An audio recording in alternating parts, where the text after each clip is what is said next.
안녕하세요. 저는 68세에 혼자 살면서 이웃의 정체를 밝혀낸 할머니입니다. 여러분, 요즘 독거노인을 노리는 사기가 얼마나 교묘한지 아시나요? 저는 3개월 전까지만 해도 사람을 의심하는 게 죄인 줄 알았어요. 하지만 이번 일을 겪고 나서는 생각이 완전히 바뀌었습니다. 나이 들수록 더 조심해야 한다는 걸 뼈저리게 깨달았거든요. 일은 지난 4월 초에 시작됐어요. 우리 아파트 같은 층에 새로 이사 온 할머니가 있더라고요. 나이는 저보다 3살 정도 많아 보이는 71세 정도 되어 보였어요. 첫인상은 참 선량해 보였습니다. 키도 작고 말씀도 차분하게 하시고 웃을 때 눈이 예쁘게 접히는 그런 할머니였어요. 처음 만난 건 엘리베이터에서였어요. 제가 장을 보고 올라가는데 그분도 함께 타시더라고요. 그때 인사를 나누면서 같은 층이네요. 반갑습니다 하시길래 저도 앞으로 잘 부탁드립니다 했죠. 그런데 그분이 혼자 사시나 봐요. 저도 혼자거든요. 가끔 차나 한잔 해요 하시는 거예요. 혼자 사는 게 외로운 건 사실이잖아요. 남편 돌아가시고 5년째인데 자식들은 각자 바쁘고 그래서 좋다고 했어요. 그분 성함은 김순자라고 하셨어요. 고향은 전라도 순천이라고 하시고 자녀가 둘 있는데 아들은 캐나다에 딸은 부산에 산다고 하시더라고요. 첫 번째로 차를 마신 건 그 다음 주였어요. 그분 집에 갔는데 참 깔끔하게 잘 정리돼 있더라고요. 가구도 고급스럽고 찻잔도 예쁜 걸로 준비하시고 그때는 역시 혼자 사는 분들은 살림이 깔끔하다 생각했어요. 차 마시면서 이런저런 얘기를 나눴는데 그분이 제 얘기를 참 관심 있게 들어주시더라고요. 자녀분들은 뭐 하시나요? 큰아들은 대기업에 다니고 작은아들은 자영업을 해요. 대기업이면 연봉이 꽤 되겠네요. 그렇죠. 다행히 잘 벌어서 용돈도 꼬박꼬박 주고요. 이런 식으로 자연스럽게 대화가 이어졌어요. 그때는 그냥 관심 표현이라고 생각했거든요. 그렇게 일주일에 2~3번씩 만나서 차를 마시게 됐어요. 때로는 제 집에서, 때로는 그분 집에서. 그런데 한 달쯤 지나니까 그분이 제 생활 패턴을 너무 정확히 알고 있더라고요. 오늘 마트 안 가세요? 보통 화요일엔 나가시던데. 어제 늦게 주무셨나 봐요. 밤에 불이 늦게까지 켜져 있더라고요. 처음엔 이웃 간의 관심이라고 생각했어요. 그런데 뭔가 섬뜩한 느낌이 들기 시작했어요.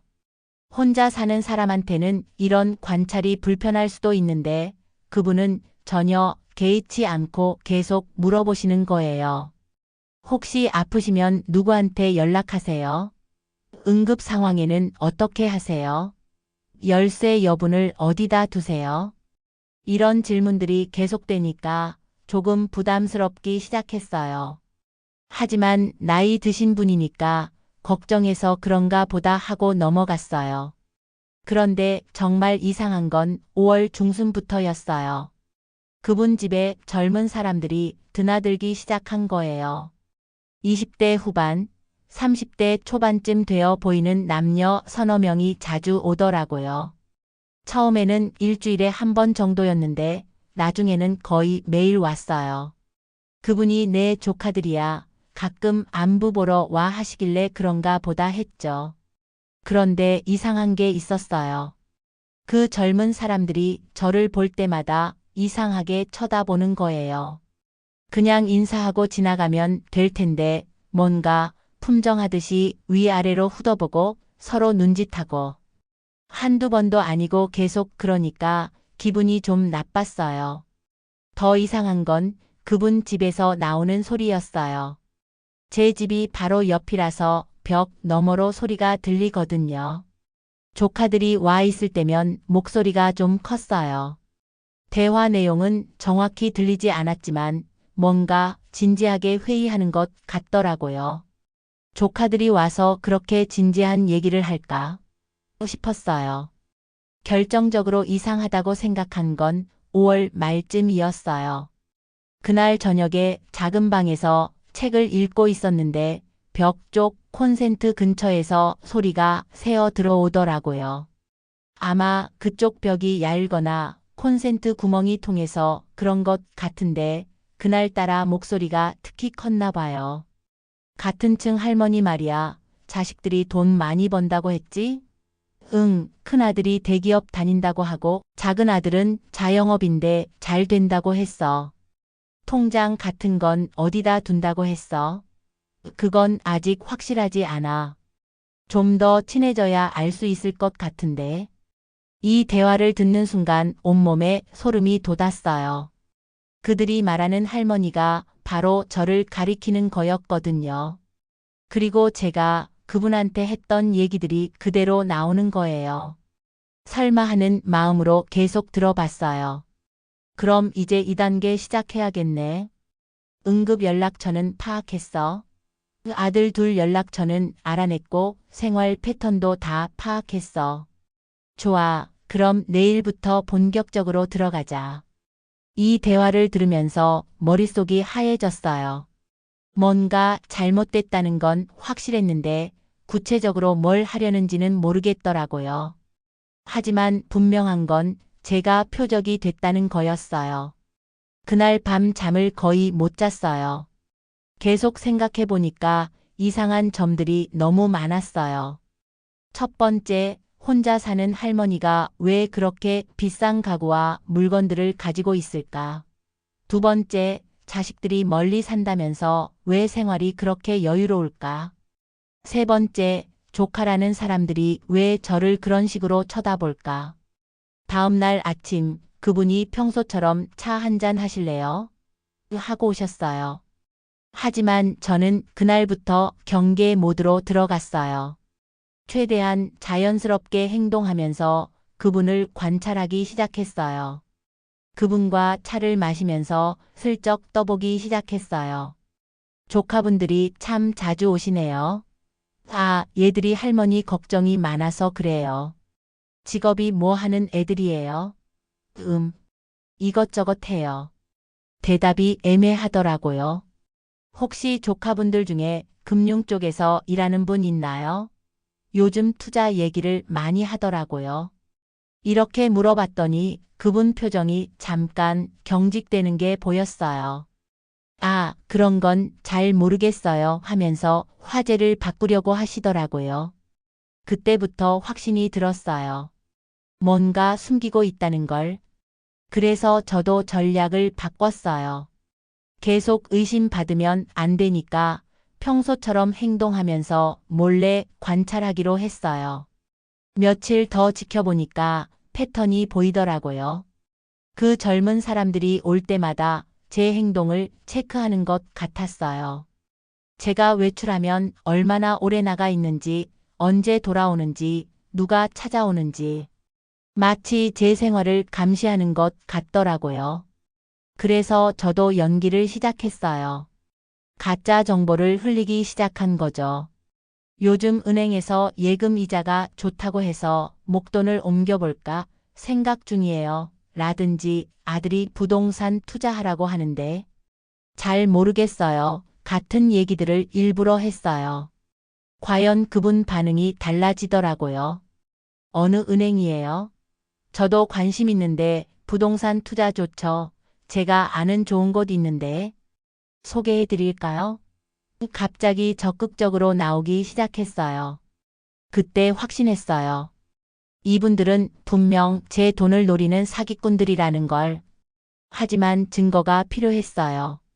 그래서 더 치밀하게 계획을 세웠어요. 6월 초 저는 일부러 큰 소리로 전화 통화를 했어요. 그분이 들을 수 있도록. 응, 큰아들아. 은행에서 VIP 고객이라고 투자 상품 추천하던데. 3억? 그 정도는 괜찮지. 어차피 집에 놔둬봤자 이자도 얼마 안 되고. 가짜 전화였어요. 사실 3억은커녕 3천만 원도 없거든요. 하지만 믿기로는 충분했어요. 그날 오후 그분이 오시더니 아까 전화 들렸는데 투자 얘기 나오던데요. 하면서 본격적으로 접근하기 시작했어요. 요즘 은행 투자 상품은 수익이 별로예요.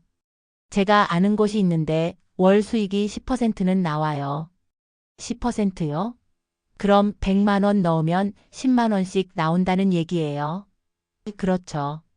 안전하고 수익도 좋고. 제 조카가 그쪽 일을 하거든요. 드디어 꼬리를 드러내기 시작했어요. 그 다음 날부터는 거의 매일 와서 투자 얘기만 했어요. 다른 분들도 많이 하고 있어요. 원금 보장에 월 10%. 수익 기회가 많지 않으니까 빨리 결정하셔야 해요. 전형적인 사기꾼 멘트들이었어요. 저는 계속 관심 있는 척하면서 좀 더 알아보고 싶어요. 자료 같은 것 좀 주세요 하며 시간을 벌었어요. 그러면서 몰래 증거를 모으기 시작했어요. 핸드폰으로 녹음도 하고 그분들이 주는 자료들도 모아뒀어요. 그리고 인터넷으로 검색해 보니까 비슷한 수법의 사기 사건들이 많더라고요. 특히 독거노인을 대상으로 한 사기들이. 그런데 진짜 무서운 건 따로 있었어요. 제가 시간을 끌면서 결정을 안 하니까 점점 압박이 심해지더라고요. 다른 분은 벌써 2배로 불렸는데 왜 망설이세요?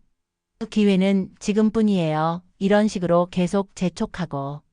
심지어 어느 날은 그분 집에서 제 얘기를 하는 소리가 들렸어요. 얘가 왜 이렇게 결정을 안 해? 혹시 의심하는 건 아닐까? 아니야, 그냥 신중한 거야. 조금만 더 압박하면 될 거야. 그 소리를 듣고 나서 정말 무서웠어요. 이 사람들이 단순한 사기꾼이 아니라 조직적으로 움직이는 전문가들이라는 걸 깨달았거든요. 그리고 제가 의심받기 시작했다는 것도. 그래서 마지막 카드를 써먹기로 했어요. 경찰에 신고하기 전에 결정적인 증거를 잡겠다고. 6월 중순쯤 저는 그분한테 결정했어요. 1억 원 투자할게요 라고 했어요. 그분 표정이 확 달라지더라고요. 정말요? 잘 결정하셨어요. 그날 오후에 바로 조카들이 왔어요. 계약서며 통장 사본이며 각종 서류들을 들고. 그런데 계약서를 보니까 완전히 엉성하더라고요. 회사 이름도 이상하고 주소도 명확하지 않고. 일단 현금으로 500만 원만 먼저 주시면 계좌 개설해 드릴게요. 이렇게 나오더라고요. 저는 은행에서 찾아와야 하니까 내일 드릴게요라고 했어요. 그리고 그날 밤 바로 경찰서에 신고했어요. 신고를 받은 경찰관이 다음 날 아침에 왔어요. 제가 모은 녹음 파일이랑 자료들을 보더니 확실한 사기네요. 좋은 신고해 주셨어요 라고 하더라고요. 그래서 경찰과 함께 작전을 짰어요. 그날 오후 약속한 시간에 그분들이 왔어요. 그분과 조카라는 젊은 남녀 둘. 저는 평소처럼 행동하면서 돈 준비했어요 라고 했어요. 그들이 완전히 안심하고 본색을 드러내는 순간 숨어있던 경찰관들이 나타났어요. 그 순간 그분들 얼굴을 봤는데 정말 당황스러워 하더라고요. 특히 그 김순자라던 할머니는 이게 뭐예요? 우리가 뭘 잘못했다고요? 하면서 끝까지 발뺌을 하려고 했어요. 하지만 경찰이 녹음 파일을 들려주자 할 말이 없더라고요. 결국 다들 연행됐어요. 나중에 경찰한테 들은 얘기로는 이 사기단이 우리 단지만이 아니라 인근 여러 아파트에서 활동했다고 하더라고요. 그 김순자라는 사람도 가짜 이름이었어요. 나중에 경찰한테 들어보니 진짜 이름은 따로 있었고 실제 나이도 65세였어요. 전과가 여러 번 있는 전문 사기꾼이었다고 하더라고요. 조카라던 사람들도 다 공범이고 이들이 독거노인들 대상으로 이런 수법을 쓴 게 이번이 처음이 아니라고 하더라고요. 하지만 아쉬운 점도 있었어요. 이 사기단의 배후에 더 큰 조직이 있을 거라고 경찰도 생각했는데 결국 그 부분은 밝혀지지 않았어요. 붙잡힌 사람들은 우리가 전부다라고 주장했고 더 이상 파고들기 어려웠다고 하더라고요. 이 사건 이후에 우리 아파트에서는 방범 활동이 활발해졌어요. 관리사무소에서 외부인 출입을 더 엄격하게 관리하게 됐고 각 층마다 연락 체계도 만들어졌어요. 무엇보다 혼자 사시는 분들끼리 서로 안부를 묻고 이상한 일이 있으면 바로 공유하도록 했어요. 저도 이 일을 계기로 생각이 많이 바뀌었어요. 예전에는 사람을 의심하면 안 된다, 이웃끼리는 서로 도와야 한다, 이런 생각만 했었거든요. 물론 지금도 그런 마음은 변하지 않았지만 동시에 조심해야 할 건 조심해야 한다는 걸 배웠어요. 특히 혼자 사는 노인들을 노리는 사기 수법이 정말 교묘하다는 걸 깨달았어요. 처음에는 정말 친절한 이웃처럼 접근해서 신뢰를 쌓은 다음에 개인정보를 빼내고 마지막에는 돈을 요구하는 단계적인 접근이었거든요. 그래서 요즘에는 다른 할머니들한테도 이런 얘기를 자주 해줘요. 너무 빨리 친해지려는 사람 조심하라.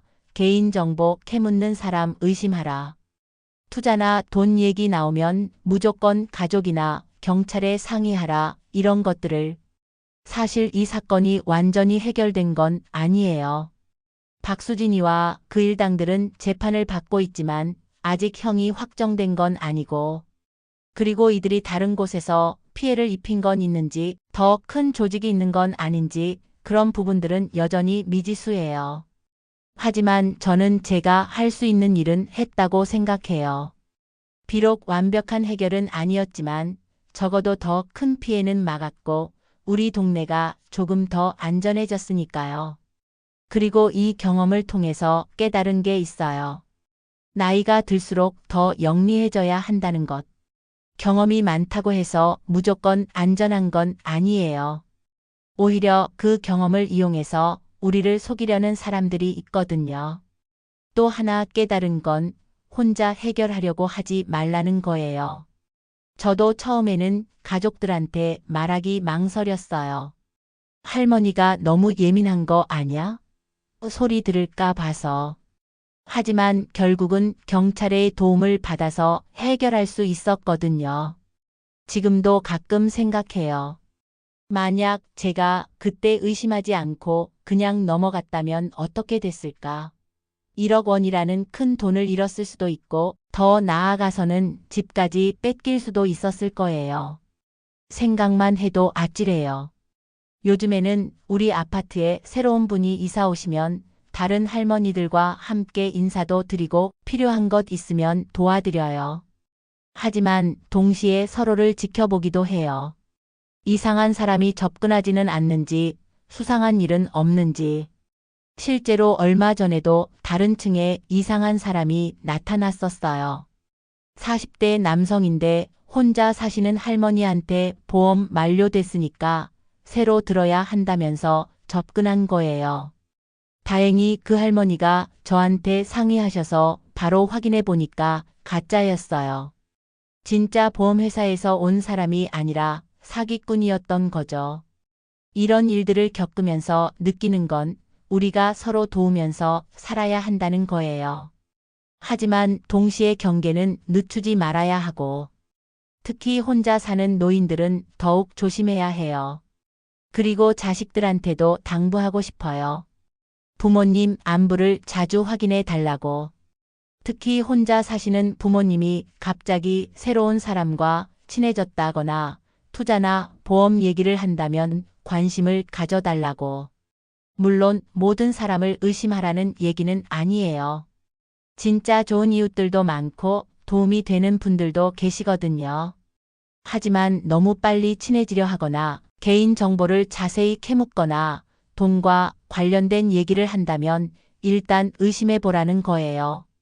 저도 이 일 이후로 새로운 사람들과 만날 때 조금 더 신중해졌어요. 물론 차갑게 대하지는 않지만 적당한 거리는 유지하면서 천천히 알아가려고 해요. 그리고 뭔가 이상하다 싶으면 망설이지 않고 주변에 알리고 도움을 요청해요. 여러분도 기억해 주세요.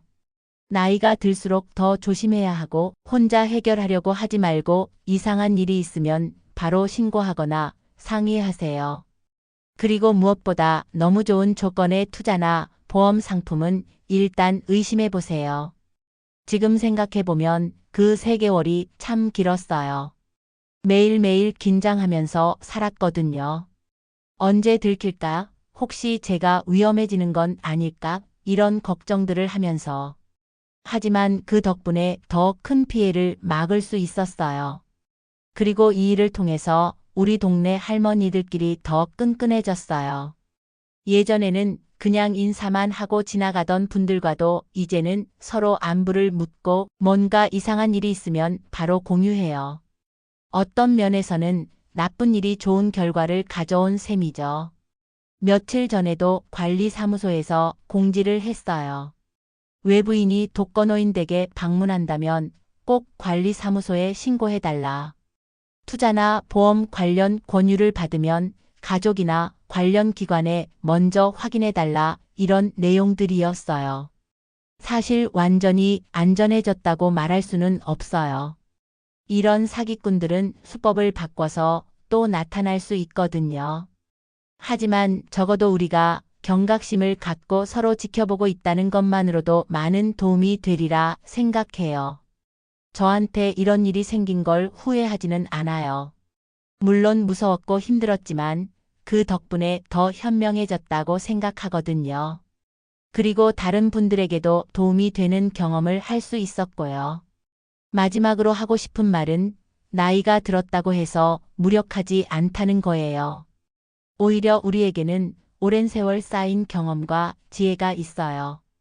그걸 잘 활용하면 충분히 자신을 지킬 수 있어요.